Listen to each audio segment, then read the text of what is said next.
አሰላሙ አለይኩም ወራህመቱላሂ ወበረካቱ ውድና የተከበራችሁ የሃሩን ሚዲያ ተከታታዮች ዕለተ ረቡዕ ወደ እናንተ የሚደርሰው ሃሩን መረጃችን ተጀምሯል። መረጃዎችን ወደ እናንተ ያደረስኩ ሲራጅ ሙሰማ አብራችሁ ቆያለሁ። አብራችሁን ቆዩ።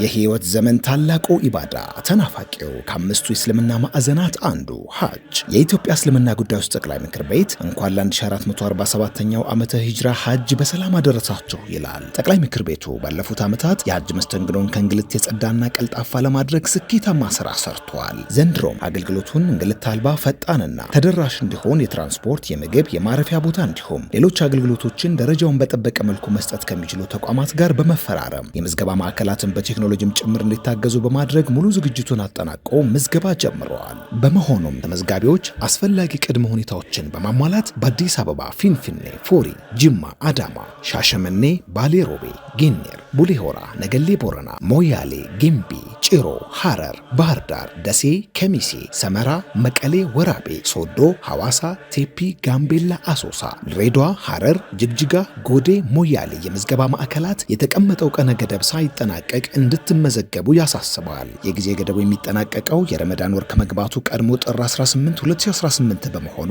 ሐጅ የማድረግ ንያ ያላችሁ ኢትዮጵያውያን ሙስሊሞች ለአገልግሎቱ የተቆረጠውን 740 ሺህ ብር በማዘጋጀት የምዝገባ ማዕከላት በመገኘት እንድትመዘገቡ በድጋሚ ጥሪውን ያስተላልፋል። ዝርዝር መረጃዎችን ከጠቅላይ ምክር ቤቱ ይፋዊ ፌስቡክ ገጽና ሌሎች የማህበራዊ ትስስር ገጾች እንዲሁም በነፃ የስልክ ጥሪ 9933 ማግኘት ይችላሉ። የኢትዮጵያ እስልምና ጉዳዮች ጠቅላይ ምክር ቤት። በትግራይ ክልል ህጻጽ መጠለያ ጣቢያ የሚገኙ ዜጎች ለከፋ ረሃብ መጋለጣቸው ተገለጸ። በትግራይ ክልል ህጻጽ በሚገኘው የመጠለያ ጣቢያ የሚኖሩ ዜጎች ለከፋ ረሃብ መጋለጣቸውን የክልሉ መገናኛ ብዙሃን ዘገባ አመላክቷል። እንደ ክልሉ መገናኛ ብዙሃን ዘገባ ከሆነ ከሐምሌ 2017 ዓመተ ልደት ጀምሮ እስካሁን ድረስ በምግብ እጥረት ምክንያት በመጠለያ ጣቢያ ውስጥ ከ50 በላይ ዜጎች ህይወታቸውን አልፏል ብሏል። በተጨማሪም ወደ 1700 የሚጠጉ ሰዎች ለከፍተኛ የረሃብ አደጋ መጋለጣቸውም ተገልጿል። በዚህ የረሃብ አደጋ በዋነኝነት እየተጎዱ የሚገኙት ሴቶች፣ ህፃናትና አረጋውያን መሆናቸውም ተመላክቷል። ለተፈናቃዮቹ የሚቀርበው የምግብ ድጋፍ በቂ አለመሆኑን በመጥቀስ ለከፋ አደጋ ከመጋለጣቸው በፊት አስቸኳይ መፍትሄ እንዲሰጣቸውም ተጠይቋል። የሳውዲ አረቢያ መንግስት የስራ ህግጋትን ተላልፈው በሚኖሩ ነዋሪዎች ከፍተኛ የሆነ የህግ ቁጥጥር ማድረግ መጀመሩን በሳውዲ አረቢያ የኢትዮጵያ ኤምባሲ ገለጸ። ባለፉት 2 ሳምንታት ብቻ የሀገሪቷን ህግ ተላልፈው የሚኖሩ 19500 ነዋሪዎች በህግ ቁጥጥር ስር መሆናቸውን የሳውዲ ጋዜጣ ይፋ ያደረገ ሲሆን ከዚህም ውስጥ 57 በመቶ ኢትዮጵያውያን እንደሆኑም ተገልጿል። ስለሆነም በኮንትራት መታችሁ ከአሰሪዎቻችሁ ጋር እየሰራችሁ የምትገኙ ዜጎች ከጠፋችሁ የተሻለ ስራ አለ ብለው በሚያታልሉ አካላት በመታለል ወይንም ችግር ሲገጥማችሁ ከኮንትራት ጥለው በመጥፋት ለተለያዩ የአካልና ስነ ልቦና ጥቃት እየተጋለጡ እንደሚገኝም ኤምባሲው አስታውቋል። ስለሆነም በመጥፋታችሁ ምክንያት ለተለያዩ ጾታዊ ጥቃት፣ ለጉልበት መበዝበዝ፣ ለገንዘብ መካድ፣ ለስነ ልቦና ጉዳት፣ በአጠቃላይ ላላስፈላጊ እንግልት እንዳትዳረጉ እያሳሰበ ኤምባሲው ነገር ግን ህጉን ጠብቃችሁ ስራ እየሰራችሁ አስቸጋሪ ሁኔታ ከገጠማችሁ ለኤምባሲው በማመልከት ወይም በአካል በመቅረብ አስፈላጊውን ድጋፍ ማግኘት ወይም መብታችሁን ማስከበር የምትችሉ መሆኑን ለመግለጽ እንወዳለን ሲል በሳውዲ አረቢያ የሚገኘው የኢትዮጵያ ኤምባሲ አስታውቋል። የአዲስ አበባ እስልምና ጉዳዮች ከፍተኛ ምክር ቤት የኦዲትና ኢንስፔክሽን ዘርፍ ለክፍለ ከተማ ስራ አስፈጻሚዎችና ኦዲት ኢንስፔክሽን ተጠሪዎች የግንዛቤ ማስጨበጫ መድረክ አካሄደ። የግንዛቤ ማስጨበጫ መድረኩንም በእንኳን ደህና መጣችሁ ንግግር የከፈቱት የአዲስ አበባ ከተማ እስልምና ጉዳዮች ከፍተኛ ምክር ቤት የኦዲትና ኢንስፔክሽን ዋና ሰብሳቢ ዶክተር ዘይኑ ዙበይር ናቸው። ዶክተር ዘይኑ በንግግራቸው የግንዛቤ ማስጨበጫ ፕሮግራሙ ተቀራርቦ ለመስራት መሰረት የሚጥል መጠነኛ ገለጻ ለማድረግና ቀጣይ የስራ አቅጣጫ በሚመለከት ውይይት ለማድረግ ነው ብለዋል። የኦዲትና ኢንስፔክሽን ዘርፍ ዓላማና ተግባርን በተመለከተ እንዲሁም ውጤታማ አሰራር እንዴት መፍጠር እንደሚቻል የሚያሳይ ገለጻም ተደርጓል። የከፍተኛ ምክር ቤቱ የኦዲትና ኢንስፔክሽን ዘርፍ ምክትል ሰብሳቢ ሙሐመድ አብዶሽና የምክር ቤቱ የኦዲትና ኢንስፔክሽን አባል አቶ በረከት አብደላህ መልእክት ያስተላለፉ ሲሆን ኦዲትና ኢንስፔክሽን ዓለም አቀፍ ተቋማት ውጤት ያመጡበት አሰራር ስለመሆኑም ተናግረዋል። ለአንድ የጋራ ተቋም በኃላፊነት ስሜት ለጋራ ውጤት መስራት የምንችልበት እድል ከፈጠርን በዚህ በተሰጠን 5 የኃላፊነት ዓመታት ውጤታማ ስራ ለሙስሊሙ ማህበረሰብ ማበርከት እንችላለንም ብለዋል። የአዲስ አበባ ከተማ እስልምና ጉዳዮች ከፍተኛ ምክር ቤት ምክትል ፕሬዝዳንት ሼህ መሐመድ ሸሪፍ በክብር እንግድነት ተገኝተው መልእክት ያስተላለፉ ሲሆን ኦዲትና ኢንስፔክሽን ተቋምን ደግፎ ወደ ላቀ ደረጃ ለማድረስ የሚያስችል ዘርፍ ነው ብለዋል። በመሆኑም ዘርፉ ውጤታማ እንዲሆን ሊበረታታና ሊደገፍ እንደሚገባው አሳስበዋል። የከፍተኛ ምክር ቤቱ የኦዲትና ኢንስፔክሽን ዘርፍ በቀጣይ ከክፍለ ከተሞች ጋር ተከታታይ ያለው ውይይት እያደረገ እንደሚቀጥልም በዝግጅቱ ላይ ተገልጿል። የኮልፌ ቀራኒዮ እስልምና ጉዳዮች ምክር ቤት ስራ አስፈጻሚዎች በተለያዩ ወረዳዎች በጅምር ላይ ያሉ የሚገኙ ፕሮጀክቶችን መጎብኘታቸው ተገለጸ።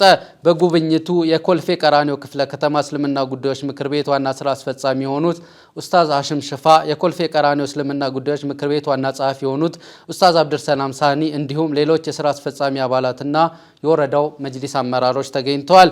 የኮልፌ ቀራኒዮ ክፍለ ከተማ እስልምና ጉዳዮች ምክር ቤት ዋና ስራ አስፈጻሚ ኡስታዝ ሀሽም ሽፋ በጉብኝታቸው ወቅት ባዩት የተጀመሩ ፕሮጀክቶች ስራዎች መደሰታቸውን ገልጸው በማህበረሰብ ሀቅም ለመስራት እየተደረገ ያለው ርብርብ ሊበረታታ ይገባል ብለዋል።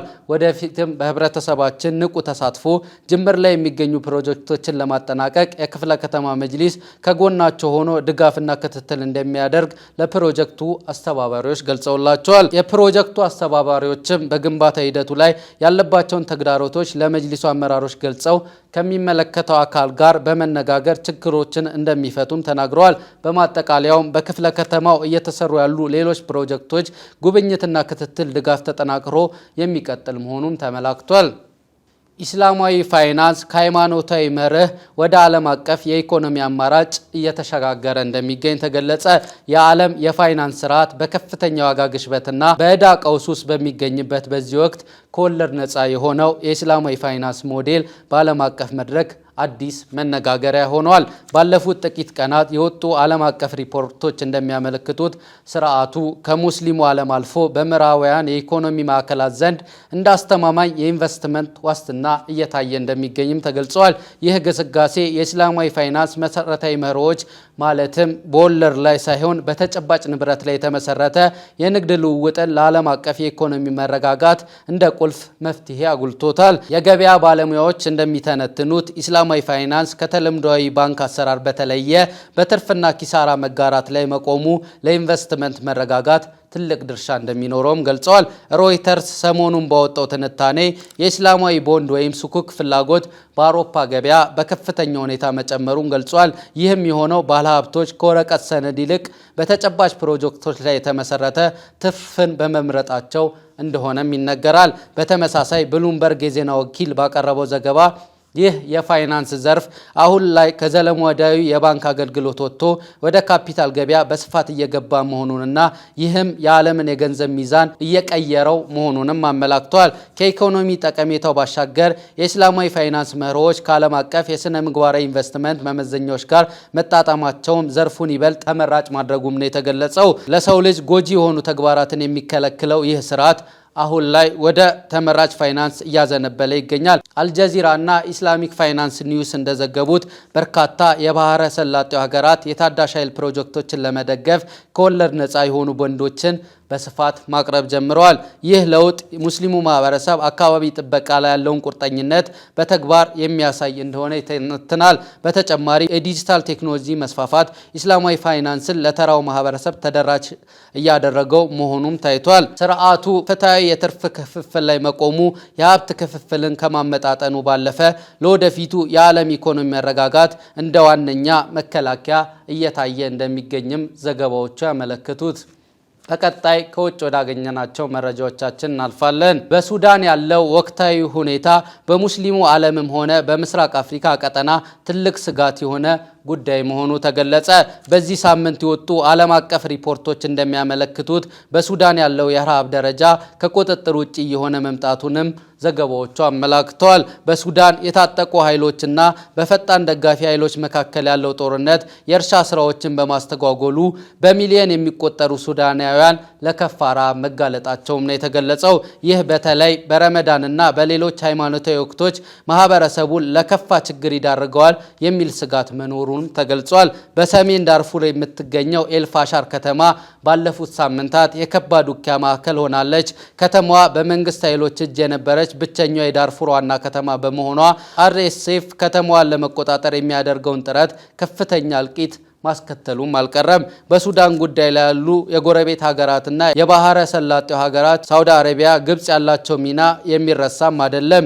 የጅዳም ሆነ የኢጋድ የሰላም ጥረቶች ተጨባጭ ውጤት ማምጣት አለመቻላቸው ሱዳንን የውክልና ጦርነት መድረክ እያደረጋት ነው የሚሉ ትንታኔዎችም በዝተዋል። በጦርነቱ ምክንያት ወደ ኢትዮጵያ የሚገቡ ሱዳናውያን ቁጥር መጨመርና በድንበር አካባቢ ያለው የጸጥታ ሁኔታ ያለፉት ሳምንታት የሀገር ውስጥ የትንታኔ ርዕስ ነበር። ኢትዮጵያ በሱዳን ሰላም እንዲመጣ የምታደርገው ጥረትና በሁለቱ ሀገራት መካከል ያለው ታሪካዊ ትስስር ጦርነቱን በኢኮኖሚና በጸጥታ ላይ የሚያሳድረው ጫና ለመቀነስ ወሳኝ መሆኑም እየተገለጸ ይገኛል። በካርቱምና በሌሎች ከተሞች ያሉ ታሪካዊ መስጂዶችና ኢስላማዊ ማዕከላት በጦርነቱ ጉዳት እየደረሰባቸው መሆኑ በሙስሊሙ ማህበረሰብ ዘንድ ትልቅ ሀዘንና ቁጣን እየቀሰቀሰ ይገኛል። ሱዳን አሁን ያለችበት ሁኔታ የተረሳ ጦርነት እየተባለ የሚጠራ ሲሆን ዓለም አቀፉ ማህበረሰብም በቂ ትኩረት ለሱዳን አልሰጠም የሚሉ ወቀሳዎች በሰፊው እየቀረቡ መሆኑን ዘገባዎች አመላክተዋል። በመስጂድ አልነበዊ መዲና መስጂድ ለ25 ዓመታት ሙአዚን የነበሩት ሼህ ፋይሰን አብዱልማሊክ ኑዕማን ወደ አሄራ መሄዳቸው ተገለጸ። በቅዱሱ የመዲና መስጂድ ላለፉት 25 ዓመታት የአዛን ጥሪ ሲያደርጉ የነበሩት ሙአዚን ሼህ ፋይሰን ቢን አብዱልማሊክ ኑዕማን ትላንት ጠዋት ፈጅር ላይ ወደ አሄራ መሄዳቸውም ተገልጿል። ጠንካራ የዲን መሰረት ካለው ቤተሰብ የተወለዱት ሼህ ፋይሰን በመዲና ከተማ የተወለዱ ሲሆን በተለያዩ ሸሪዓዊ እውቀቶች ታንጸው ማደጋቸውም ይነገራል። የቀብር ስነ ስርዓታቸውም በመዲና ከተማ በሚገኘው በቂ መቃነ መቃብር መፈጸሙ የተገለጸ ሲሆን በቀብር ስነ ስርዓታቸውም ላይ በርካታ ሙስሊሞች መገኘታቸውም ተገልጿል። ሼህ ፋይሰን ቢን አብዱልማሊክ ከ1422 ዓመተ ሂጅራ ወይም ከ2001 ዓመተ ልደት ጀምሮ ለ25 ዓመታት ህይወታቸው እስካለፈበት ጊዜ ድረስ በመዲና መስጂድ ሙአዚን ሆነው አገልግለዋል። የሁለቱ ቅዱሳን መስጂድ የበላይ ጠባቂ የሆኑት ሼህ አብዱራህማን አሱዳይስ መላው ሙስሊም ማህበረሰብ ዱዓ እንዲያደርግላቸው ጥሪ ማቅረባቸውን የዘሐረመይን ዘገባ ያመላክታል። ውድና የተከበራችሁ የሃሩን ሚዲያ ተከታታዮች ዕለታዊ የሃሩን ሚዲያ መረጃችን ተጠናቋል። ስለተከታተላችሁን እያመሰገንን ወሰላሙ አለይኩም ወራህመቱላሂ ወበረካቱ። የህይወት ዘመን ታላቁ ኢባዳ ተናፋቂው ከአምስቱ እስልምና ማዕዘናት አንዱ ሐጅ የኢትዮጵያ እስልምና ጉዳዮች ጠቅላይ ምክር ቤት እንኳን ለ1447ኛው ዓመተ ሂጅራ ሐጅ በሰላም አደረሳችሁ ይላል። ጠቅላይ ምክር ቤቱ ባለፉት ዓመታት የሐጅ መስተንግዶን ከእንግልት የጸዳና ቀልጣፋ ለማድረግ ስኬታማ ስራ ሰርቷል። ዘንድሮም አገልግሎቱን እንግልት አልባ፣ ፈጣንና ተደራሽ እንዲሆን የትራንስፖርት፣ የምግብ፣ የማረፊያ ቦታ እንዲሁም ሌሎች አገልግሎቶችን ደረጃውን በጠበቀ መልኩ መስጠት ከሚችሉ ተቋማት ጋር በመፈራረም የምዝገባ ማዕከላትን በቴክኖሎጂም ጭምር እንዲታገዙ በማድረግ ሙሉ ዝግጅቱን አጠናቆ ምዝገባ ጀምረዋል። በመሆኑም ተመዝጋቢዎች አስፈላጊ ቅድመ ሁኔታዎችን በማሟላት በአዲስ አበባ፣ ፊንፊኔ፣ ፎሪ፣ ጅማ፣ አዳማ፣ ሻሸመኔ፣ ባሌ ሮቤ፣ ጊኒር፣ ቡሌ ሆራ፣ ነገሌ ቦረና፣ ሞያሌ፣ ጊምቢ፣ ጭሮ፣ ሐረር፣ ባህር ዳር፣ ደሴ፣ ከሚሴ፣ ሰመራ፣ መቀሌ፣ ወራቤ፣ ሶዶ፣ ሐዋሳ፣ ቴፒ፣ ጋምቤላ፣ አሶሳ፣ ድሬዳዋ፣ ሐረር፣ ጅግጅጋ፣ ጎዴ፣ ሞያሌ የምዝገባ ማዕከላት የተቀመጠው ቀነ ገደብ ሳይጠናቀቅ እንድትመዘገቡ ያሳስባል። የጊዜ ገደቡ የሚጠናቀቀው የረመዳን ወር ከመግባቱ ቀድሞ ጥር 18 2018 በመሆኑ ሐጅ የማድረግ ንያ ያላችሁ ኢትዮጵያውያን ሙስሊሞች ለአገልግሎቱ የተቆረጠውን 740 ሺህ ብር በማዘጋጀት የምዝገባ ማዕከላት በመገኘት እንድትመዘገቡ በድጋሚ ጥሪውን ያስተላልፋል። ዝርዝር መረጃዎችን ከጠቅላይ ምክር ቤቱ ይፋዊ የፌስቡክ ገጽና ሌሎች የማህበራዊ ትስስር ገጾች እንዲሁም በነፃ የስልክ ጥሪ 9933 ማግኘት ይችላሉ። የኢትዮጵያ እስልምና ጉዳዮች ጠቅላይ ምክር ቤት